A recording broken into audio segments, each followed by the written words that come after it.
오늘 제가 드릴 말씀은 먼저 우리 냉정한 사실부터 인정합시다. 이 나라의 법치주의는 죽었다. 다음에 우리의 목표를 말합시다. 제2의 건국 투쟁에 나가자. 사랑하는 법치애국 시민 여러분, 어제 많이 긴장하고 놀라고 괴로우셨죠? 저도 마찬가지입니다. 특히 저에게는 박근혜 대통령님을 끝내 법적으로 지켜드리지 못한 저 자신의 무능과 무력감에 하루 온종일 괴로운 하루였습니다.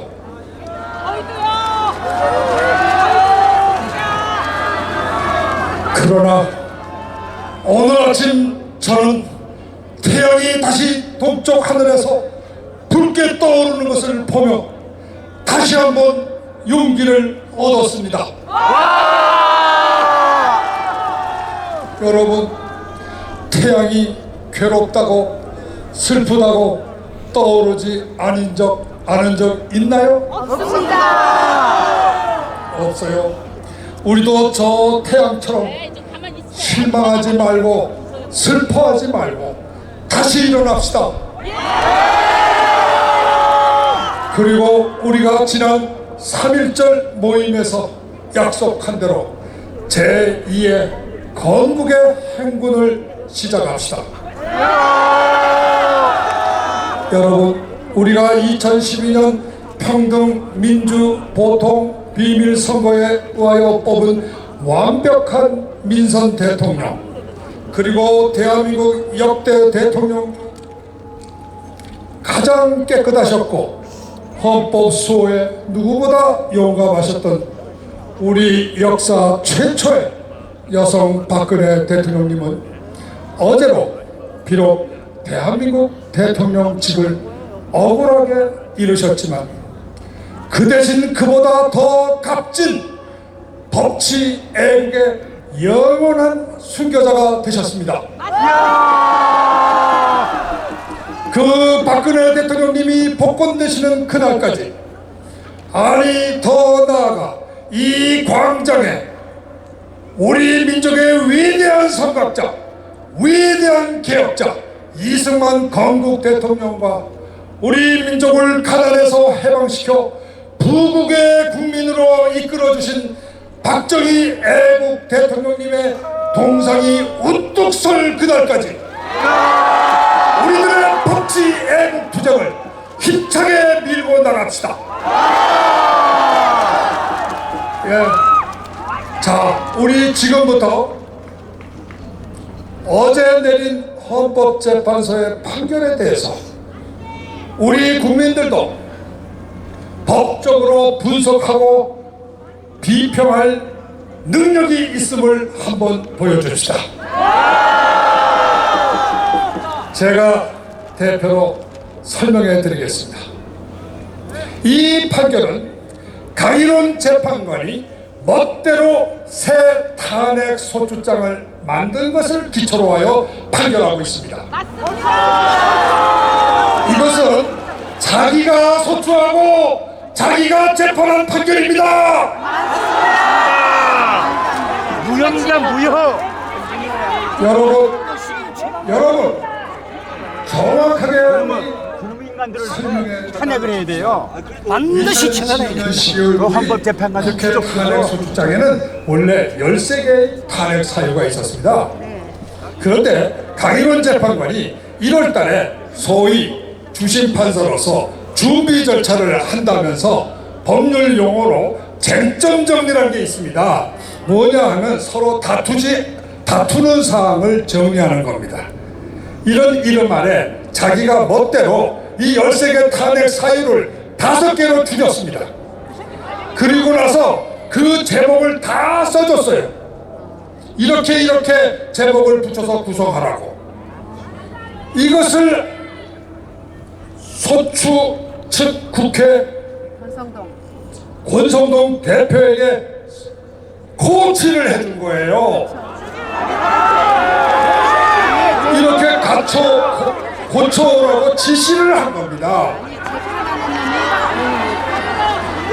아유, 이거 뭐 판사님이 이렇게 고쳐오면 이겨준다는데 안 고칠 사람이 있겠어요?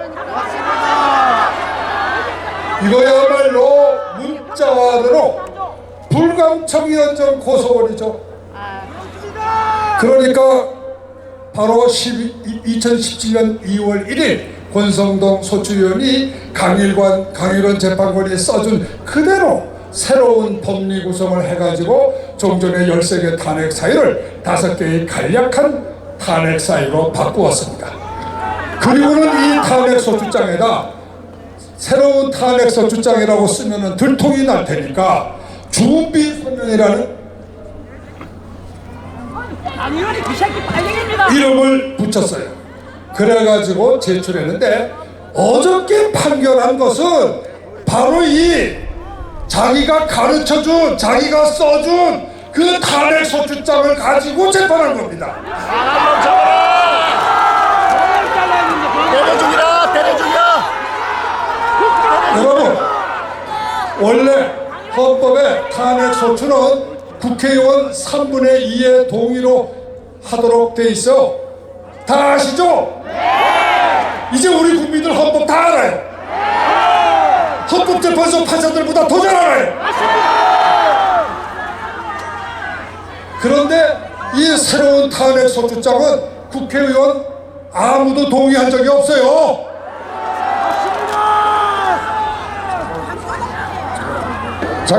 잠깐만요. 지금 휘발유통 들고 세월호 텐트 쪽으로 가는 사람들 당장 멈춰요. 당장 멈추세요.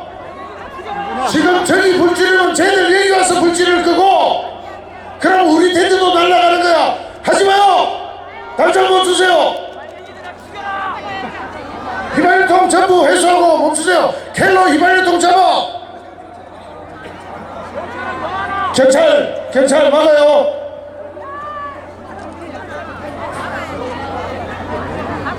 자, 우리 공부 좀 많이 해야겠어요. 그죠? 피청군 측에서 사실은 이거 이렇게 국회 3분의 2 동의 없이 탄핵소추장 변경하면 안 된다고 항의했었어요. 그런데 강일원 재판관은 쟁점 정리는 할 수 있는 거야. 내 직권으로 이렇게 해가지고 무시한 겁니다. 나쁜 놈! 여러분 혹시 법과대학 교과서 보시면 불고불리란 말이 있습니다. 이건 뭐냐 하면 원고가 고소한 거 아니면 판사는 재판할 수 없다는 거예요. 이거는 자기가 고소장을 쓴 거예요. 무효다! 무효! 여러분 판사가 고소장 쓰고 재판하는 거 봤어요?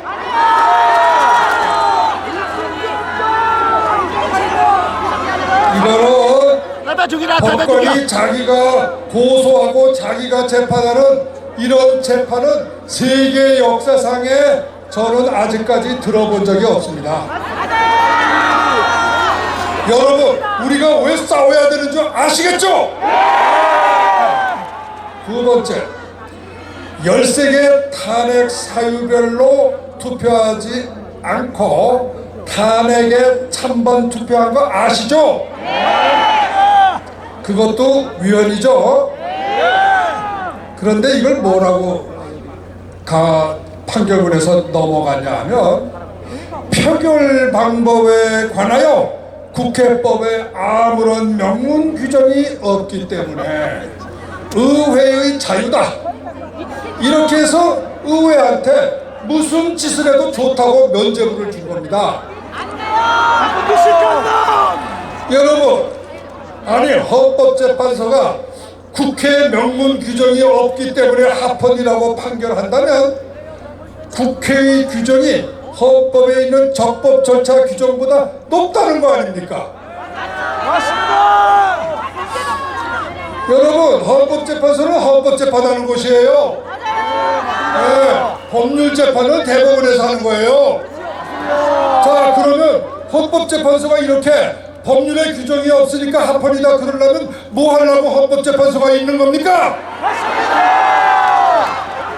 우리가 세금 내가지고 헌법재판소 재판관들한테 뭐 월급 줄 일 있어요? 무식한 놈! 지금까지 받은 월급 다 토해내라 그럽시다. 여러분 아시는 거 하나 있죠? 헌법재판소는 구인재판소다. 8인이 재판하면 위헌이다. 이건 누가 한 말이죠?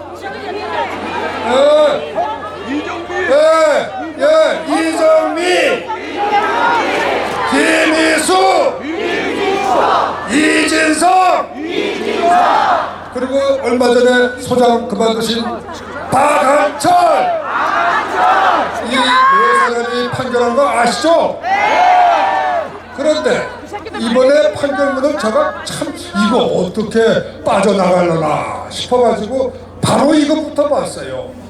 그랬더니 부득이한 경우에는 재판관 7인 이상 출석하면 심리할 수 있다는 헌법재판소 규정이 있으니까 편결도 할 수 있다는 거예요. 여러분 이거 궤변인가 금방 아시죠? 제가 좀 더 확실하게 찝어드릴게요. 여러분 우리 헌법 111조에 보면 구인의 재판관으로 헌법 문제 판단한다 이렇게 되어 있습니다. 헌법재판소법 제22조에 보면은 헌법재판소의 심판은 재판관 전원, 그러니까 구인이죠, 구성되는 재판부에서 관장한다 이렇게 명문으로 규정되어 있습니다. 7인에 관한 규정은 헌법재판소법 제23조 바로 그 다음 조항에 7인 이상의 재판관은 심리할 수 있다고 되어 있어요. 자, 그러면 심판한다는 22조 9인이고 심리한다는 23조 7인입니다. 그러면 이거는 심리와 심판이 다르다는 걸 전제로 한 거 아닙니까? 자, 이거를 글쎄 국민학교 학생들도 금방 알겠죠? 심판하고 심리는 다르다 하는 걸. 그런데 이 양반들이 심판하고 심리는 같은 거래요.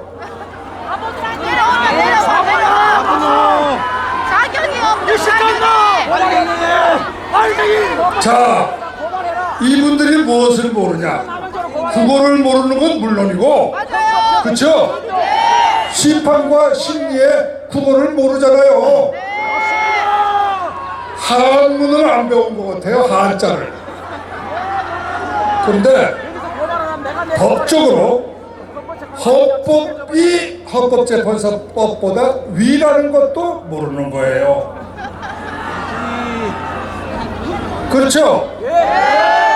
법률은 그 아래에 있으니까 법률로 헌법을 뒤집으면 안 되는 거 아닙니까?